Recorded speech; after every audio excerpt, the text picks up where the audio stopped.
2 years கழிச்சு நானும் என் ஃப்ரெண்டும் காலேஜ் ஈவெண்ட்டுக்கு போகலான்னு சொல்லி கிளம்பிட்டோம். காலேஜுக்குள்ளே என்ட்ரானதும் என்னோடய பழைய மெமரிஸ்லாம் ஞாபகம் வந்துடுச்சு. யுகதா 25க்கு தான் நாங்கள் போயிருந்தோம். அங்கே நிறைய ஸ்டால்லாம் போட்டிருந்தாங்க. நானே ஃப்ரெண்டு பார்த்துட்டு மட்டும்தான் போனோம், எதுவுமே வாங்கலை. எல்லா காலேஜ்லேயும் நைட் டிஜே தான் பார்த்துருப்பீங்க, எங்கள் காலேஜில் டே டிஜேவே பாருங்கள்.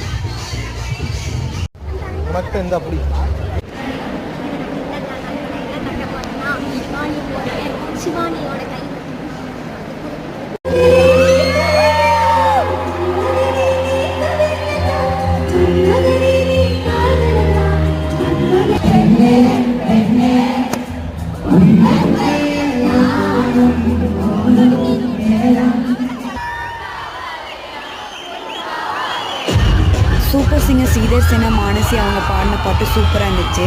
திவ்ய பாரதியோட டான்ஸும் க்யூட்டாக இருந்துச்சு. இதெல்லாம் பார்த்துட்டு நாங்கள் வீட்டுக்கு கிளம்பிட்டோம். இந்த வீடியோ உங்களுக்கு பிடிச்சிருந்துச்சுன்னா லைக் அண்ட் சப்ஸ்கிரைப் பண்ணிக்கோங்க.